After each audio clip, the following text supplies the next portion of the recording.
И слава на Бога. Se molin pöydä. Rakas Jeesus. Скъпо Исусе, Kiitos Herra, että sä oot täällä. благодаря, че ти си тук.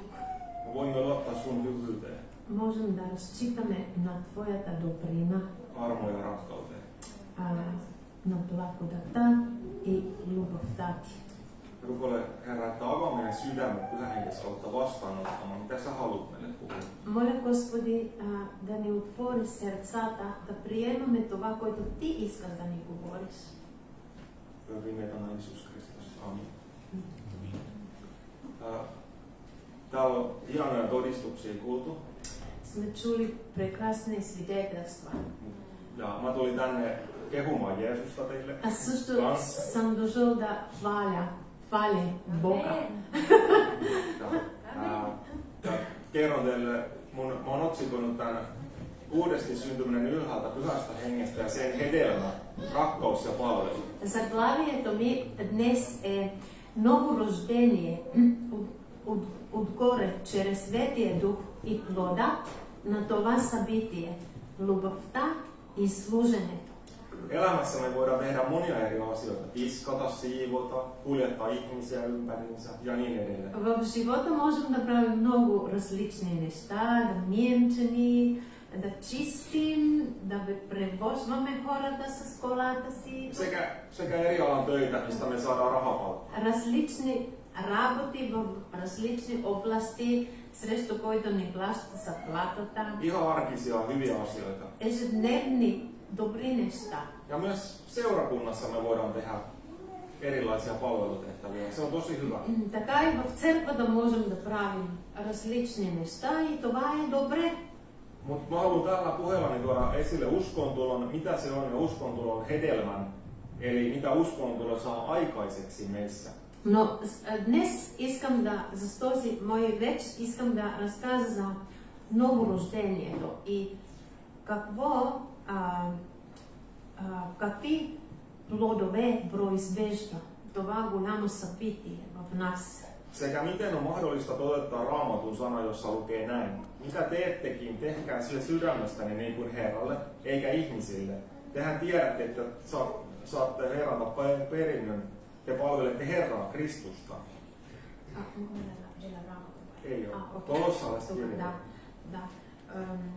И той иска да каже, че как можем да предложим на практика Божието Слово от Библията, който каза, каквото и да вършите, работете от цялото си сърце, така сякаш се трудите не за хора, а за Господа.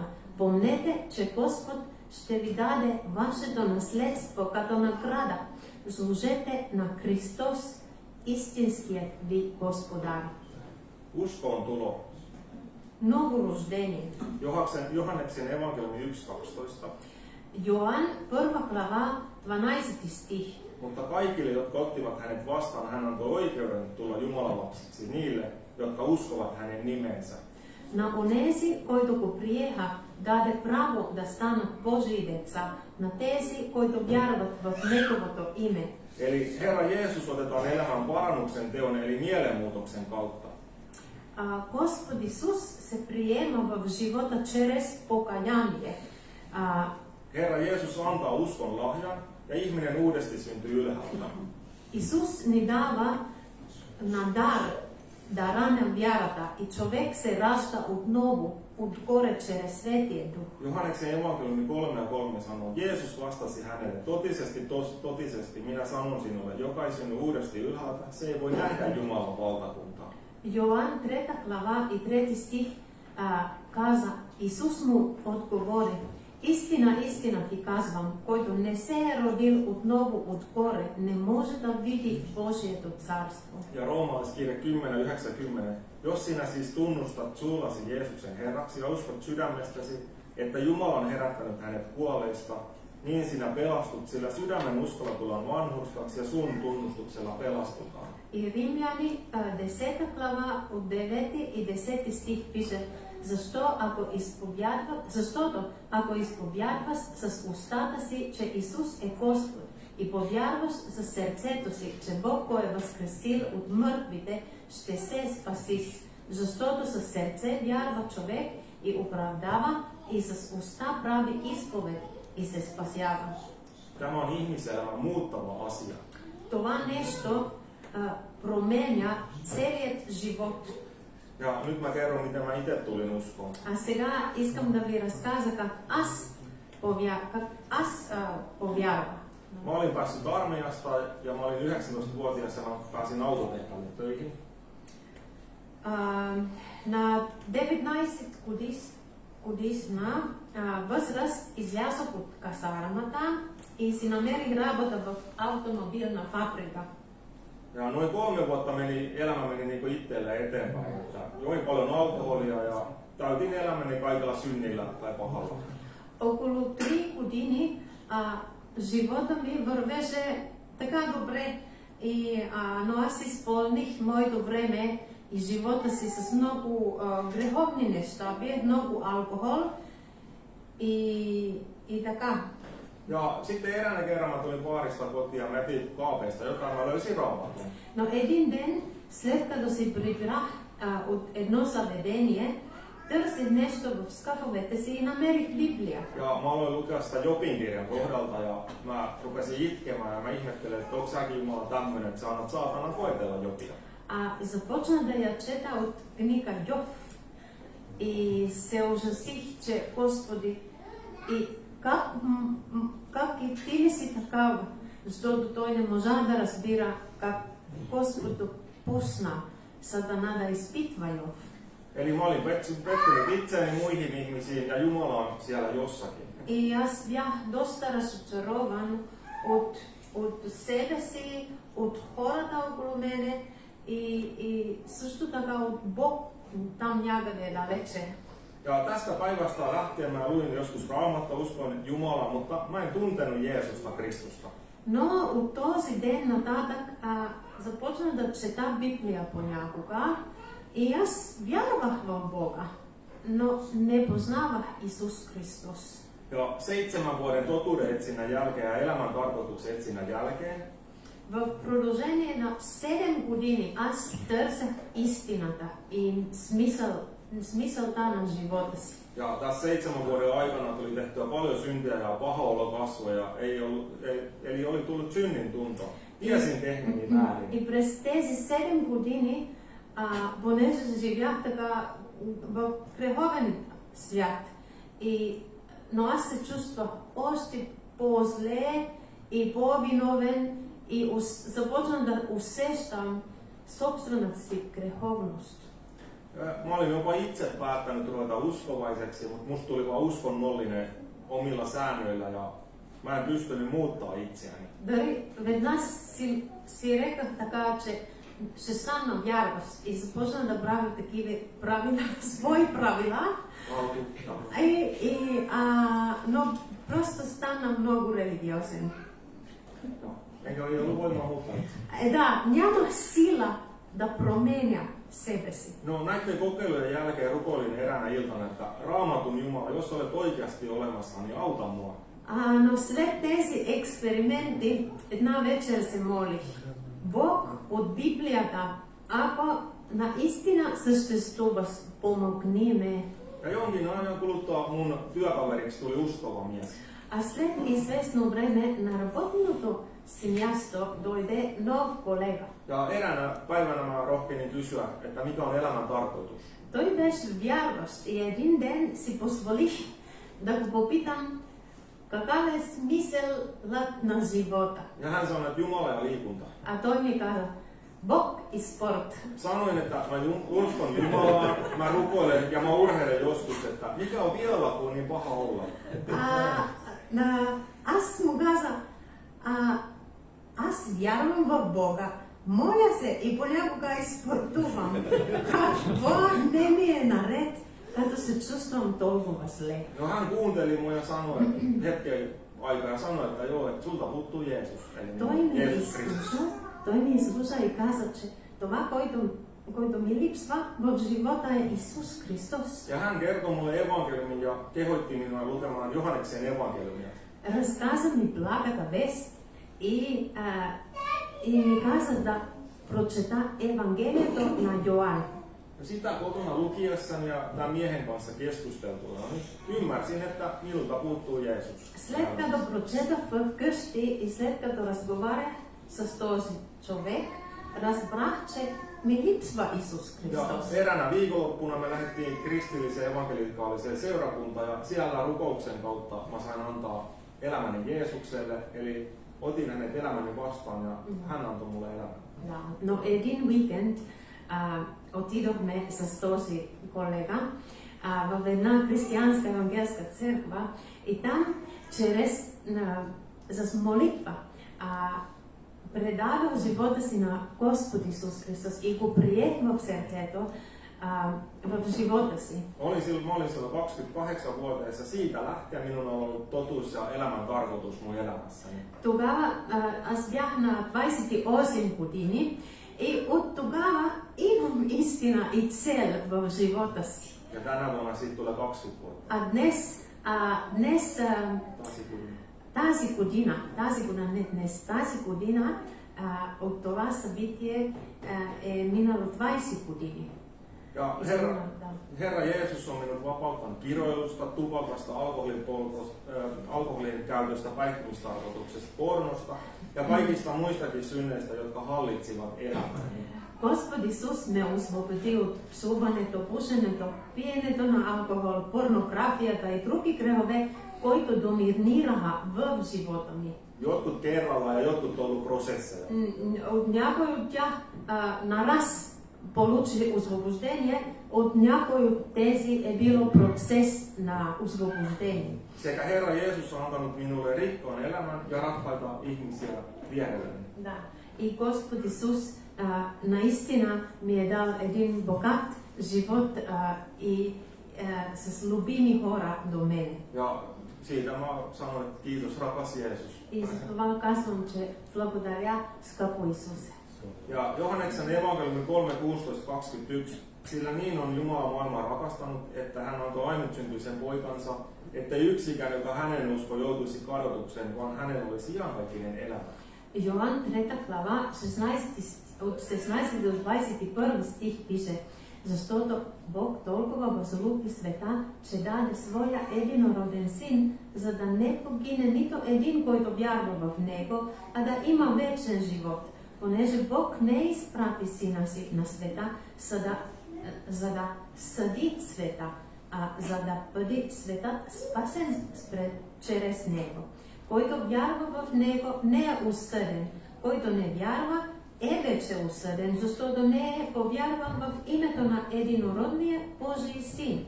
Но това е осъжданието, че светлината дойде на света, но хората обикнаха тъмнината повече от светлината, понеже делата им бяха зли. Понеже всеки, който върши зло, мрази светлината и не отива към светлината, за да не би да се открият делата му, а който постъпва според истината, отива към светлината, за да се явят делата му, понеже са извършени в Бога. 16 jaessa sanon kadotus, eli helvetti. В стих се споменява да не погине. Това означава да не погине в ада. Siltä Herra Jeesus tuli meidät pelastamaan ja hän pelasti meidät iankaikkiseen ikuiseen elämään hänen yhteydessään. Господ ни спаси от ада и ни спаси за вечен живот и в общение с Него. Uskontojen hedelmä ja vaikutus on, että haluamme elää totuudessa ja valossa. Плодът и ефектът от новорождението е, че искаме да живеем в истина и в светлина. Eli emme piilottele mitään, vaan teemme tekomme, sanomme sanamme Jumalan edessä, eli valossa. Не крием нищо, а вършим делата си и говорим думите си пред Бога, т.е. в светлината. Olemme Jumalalle tilivelvollisia ja vastuussa omasta elämästämme. Ние сме отговорни пред Бога за живота си. Totuus on Jumalan sana. Божието Слово е истина. Ja valo on Jumalan sana. И Божието Слово така е светлината. Jeesus Kristus on totuus ja valo. Исус Христос истината и светлината. Häntä seuraamalla me olemme totuudessa ja valossa. Следвайки го Исус, ние сме в истината и светлината. Eli haluamme jatkuvasti innokkaasti etsiä, löytää ja tehdä Jeesuksen tahdon. И тогава нашето постоянно желание и сърдечен стремеж е да търсим и да намираме и да изпълняваме волята на Бога. Ja tahdomme muuttua ihmisenä. Искаме да се променим също като хората. Ei minun tahtoni, vaan Herra sinun tahtosi. Не моята воля, а Твоята воля, Господи. En enää tee mitä minua huvittaa, vaan sen, minkä Herran ja Jumalani tahtoi ja ymmärrän oikeaksi. Вече не правя това, което ми е угодно, а това, което иска моят Господ и моят Бог, и това, което разбирам, че е правилно. Ja mikä meidän tulee uskoa? В какво трябва да вярваме? No vastaus on evankeliumi eli ilosanoma Herrasta Jeesuksesta. Отговорът е, разбира се, благата вест. Евангелието за Господ Исус Христос. Да, 1 Коринтияни 15 стих от 1 до 5 15 глава от 1 до 5 стих. И още, братя, напомням ви благовестието, което ви проповядвах, което и приехте, в което и стоите, чрез който се изпасявате, ако държите здраво онова слово, което аз ви благовестих, освен ако не сте повярвали напразно.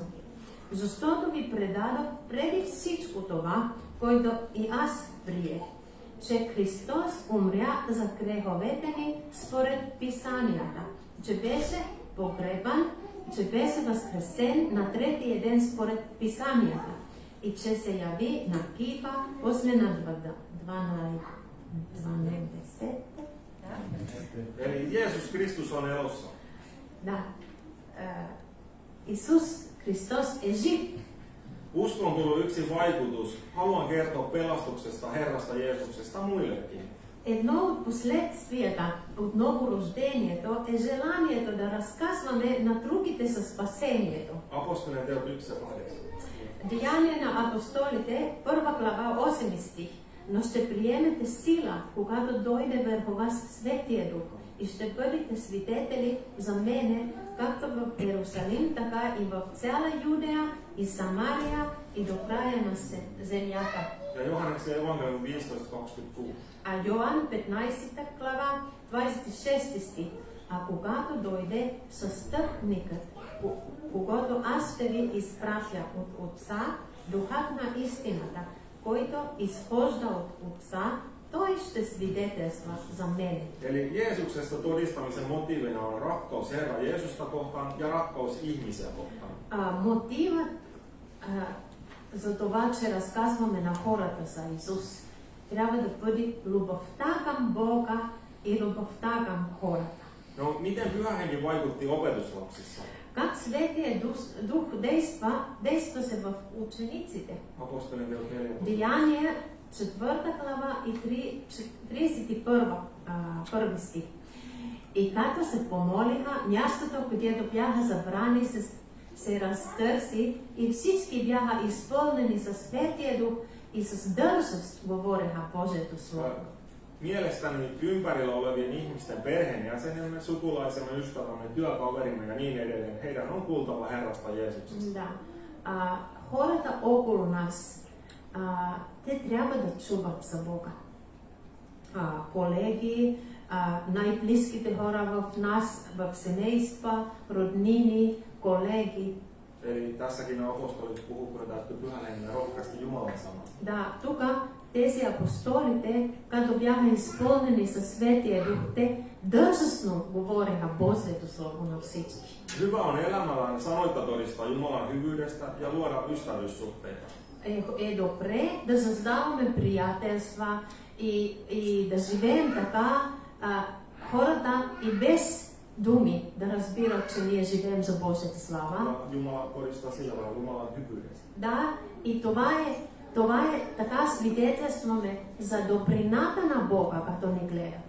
Mutta jonain päivänä, kun tilanne ja aika on kertoa Herrasta Jeesuksesta jollekin ihmiselle, niin mä rohkaisen, niin tee se. Но един ден, когато вникне време и ситуация, за да кажем на някой за Господ Исус, тогава нека да го направим. Ja rukoilen, että Pyhä Henki johdattaisi mahdollisuuksia kertoa muillekin Herrasta Jeesuksesta. И нека да се молим Светия Дух да ни води към ситуации, където можем да разказваме на хората за Бога.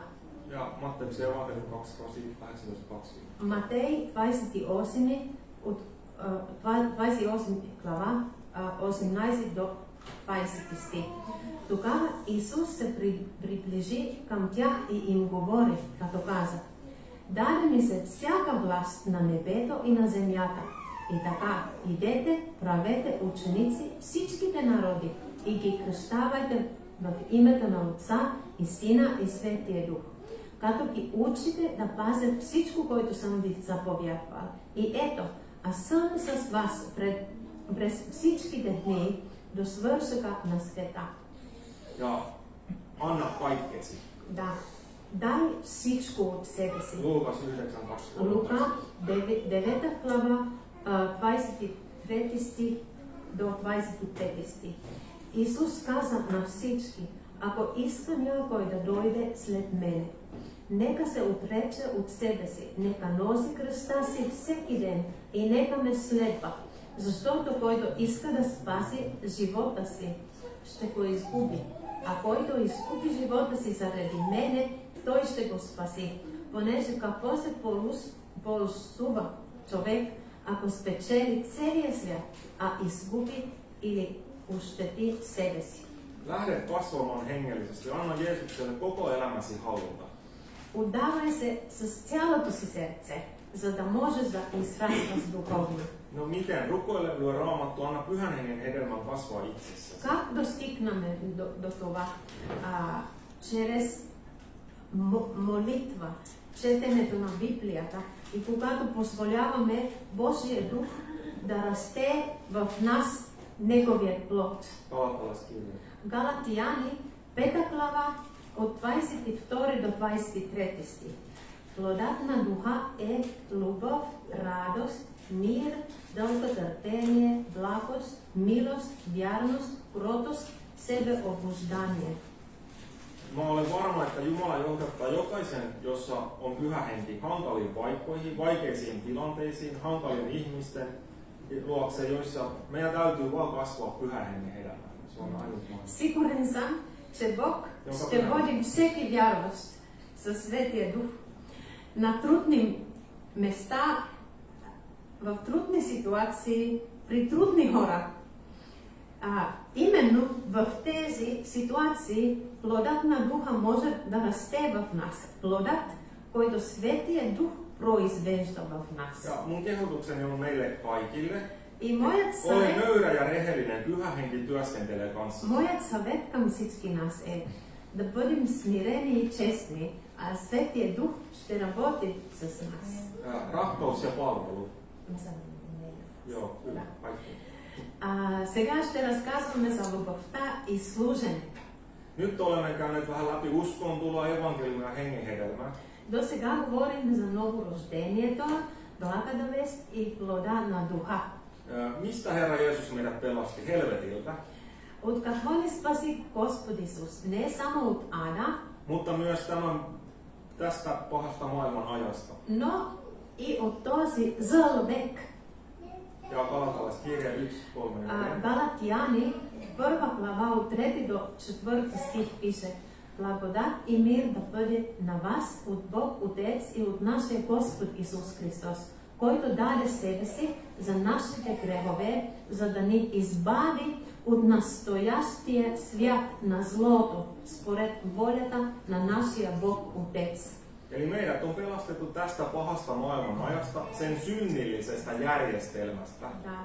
Ние сме спасени от настоящия нечист свят и от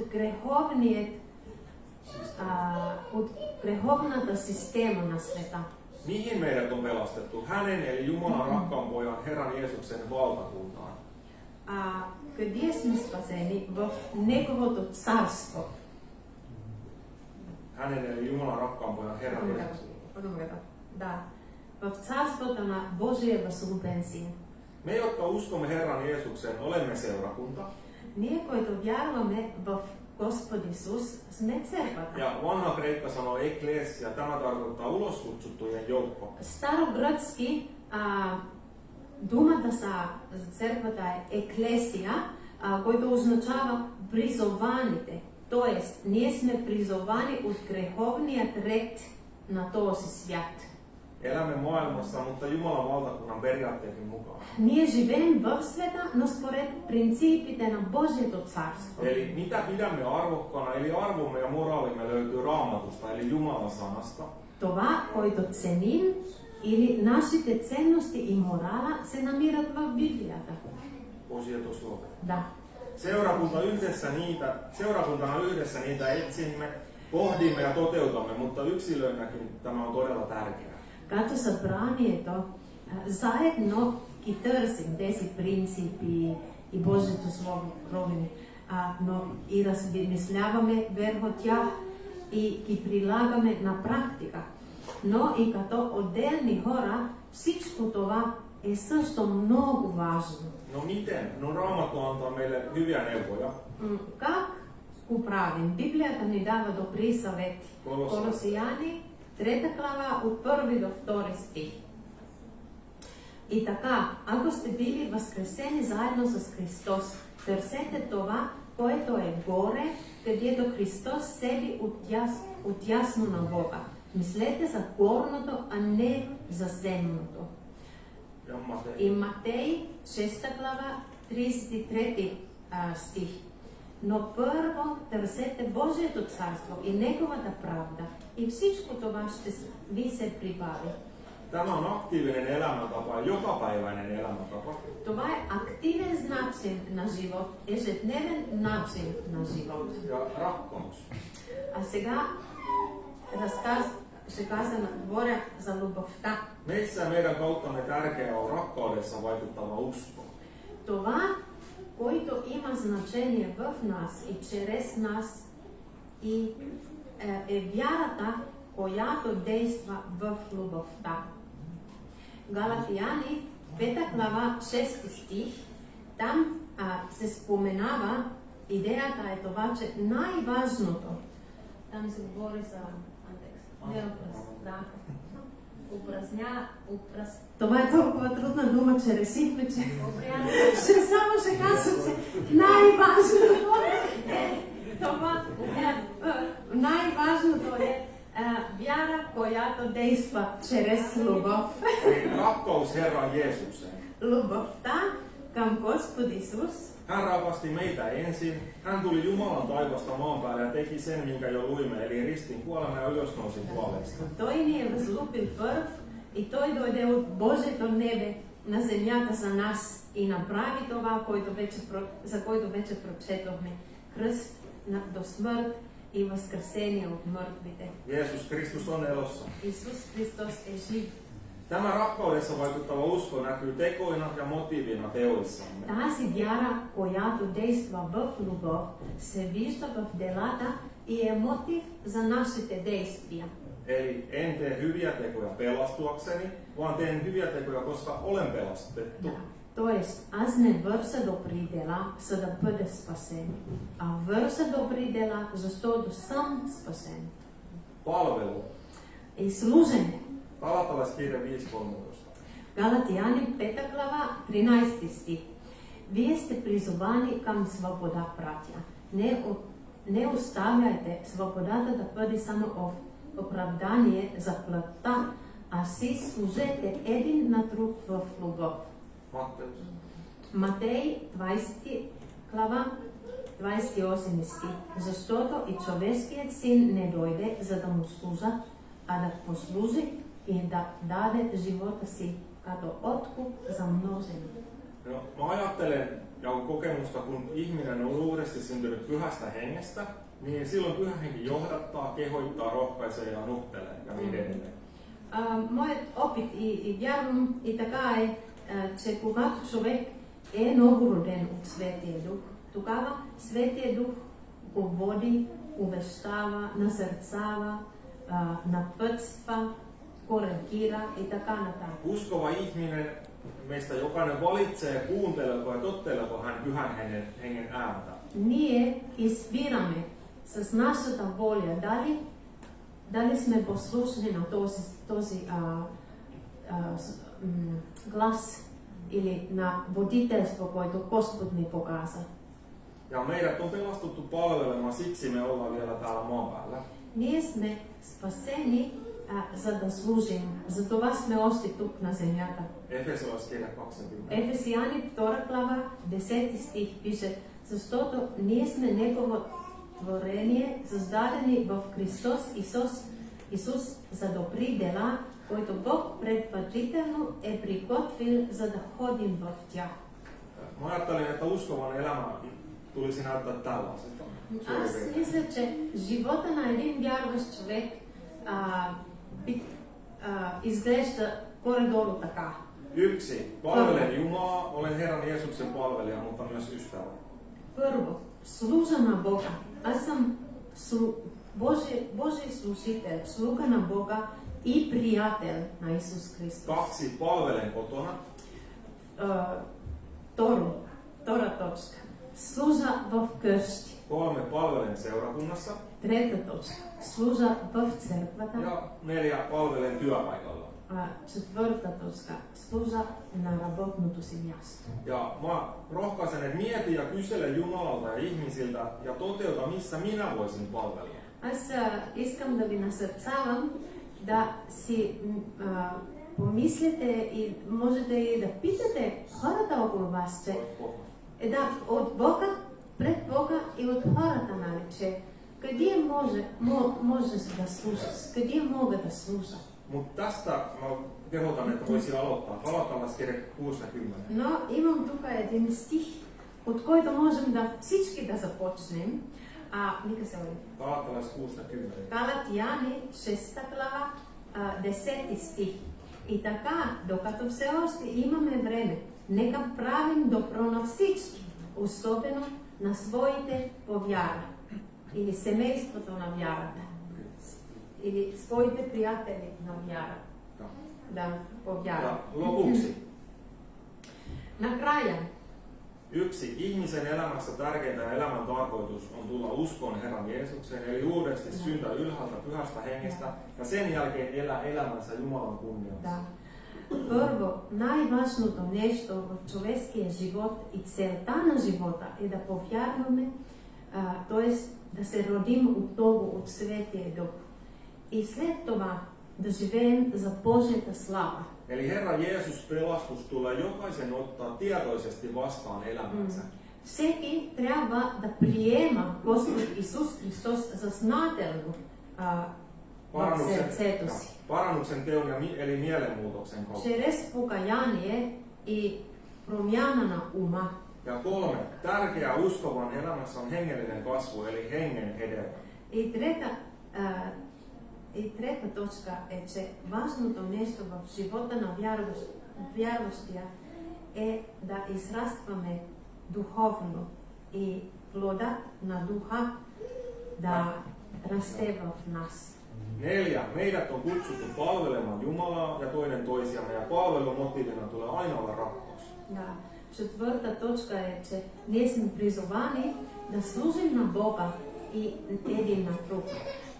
И винаги мотивът за служение, да служим, трябва да е на база любов.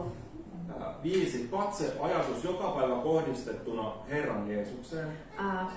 Пета точка е, че фокусът и мисълта ни всеки ден да бъде върху Господ Исус. Raamatun lukemisen ja sen elämisen, rukouksen palvelun kautta, ja Pyhä Henki vaikuttaa näiden asioiden kautta. Чрез четенето на Библията, молитва и прилагането на практика това, което сме чели. И Светия Дух действа чрез тях. Ja 6. En tee hyviä tekoja pelastuakseni, vaan teen hyviä tekoja, koska olen pelastettu. И шестата точка беше, че не върша добри дела, за да бъде спасен, а върша добри дела, защото съм спасен. Ja 7. Rakasta ja palvele, niin pääset lähemmäksi Jeesuksen Kristuksen luonnetta. Да.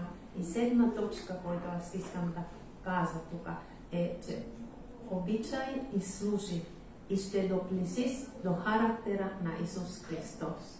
Aamen. Sitten Amen. voitaisiin rukoilla. И нека да се молим.